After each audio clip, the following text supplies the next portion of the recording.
Ludlam. Thank you, Mr President. My question's to the Foreign Minister, Senator Carr. The Minister would have seen recent reporting about the fact that sections of the Asian White Paper were rewritten by Professor Alan Gingell, formerly of the ONA, in part in order to amplify sections of the report on the continuing role of the United States in the region as it expands its military presence. Can the Minister confirm that the White Paper was redrafted in this fashion, and if so, why? The Minister for Foreign Affairs, Senator Bob Carr. I'm not able to confirm that, but it's clear that in the production of a White Paper, many people are consulted. I can confirm that consultation was widespread, and there would be nothing untoward about a White Paper of this importance, dealing with the Asian region and Australia's relationship with it, would acknowledge the continuing role in the Asia-Pacific of the United States. It's a factor. The United States is there, and all the nation-states of Asia would have a view on that.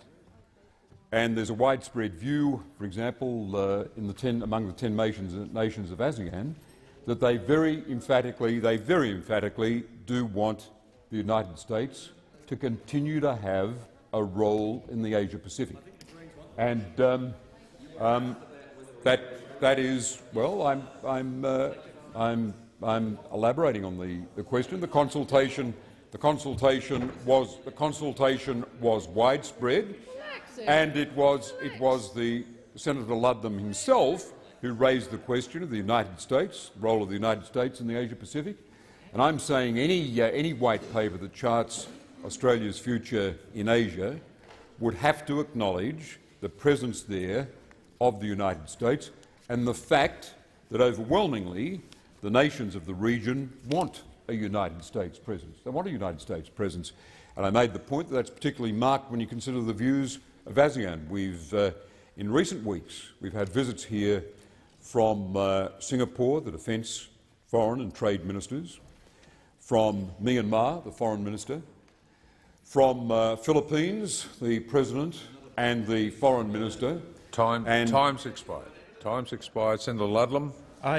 Thanks, President. I thank the Minister for his evasive answer. I will take from it a tentative yes. Does the Minister acknowledge that the fact that this happened at all undermines the effectiveness of the very welcome strategy of engaging with our Asian neighbours if we are simply seen as the regional Deputy Sheriff of the United States? Order. Order. Order. Order. Order. The Minister. The Minister. I didn't hear the interjection. Order. What was it? I didn't. Order. Mr. President, Just to ignore the interjections, as I've said earlier in question time to other people, and just answer the question. Mr. President, I thought it might have been entertaining, but I didn't understand it. Mr. President, under this government, no one would use such a foolish expression as deputy sheriff. And in fact, the former Prime Minister, your great friend John Howard, had a view on a US presidential election. So don't you? John Howard famously said that a victory for Barack Obama would be a victory for Osama bin Laden. And the ultimate irony is that it took President Obama to execute Osama bin Laden. So don't talk to me about ill-advised comments by Australian Senator governments. Carr, resume your seat. Order. Order. Order. Senator Ludlam.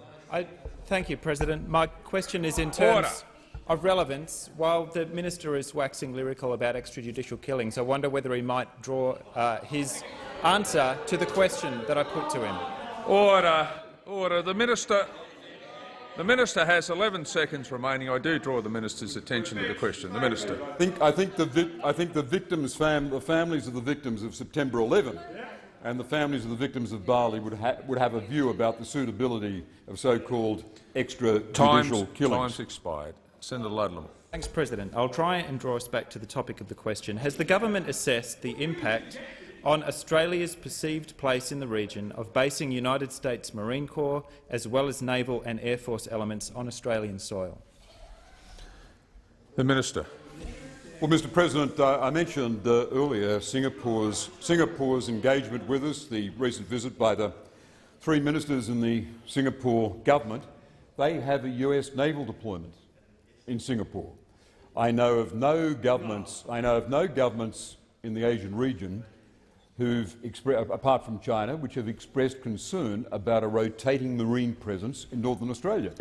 And in respect of China, I say this, that just as we don't object to China's military modernisation, while at the same time asking the Chinese to be explicit about its purpose, about its scale, about its direction, no one can raise an objection to Australia attending to its security concerns by nurturing a treaty relationship that goes back a very long time, not just 50 years to the ANZUS Treaty, but 50 years earlier than that, when the Deakin government expressed an interest in American involvement in the Asia-Pacific.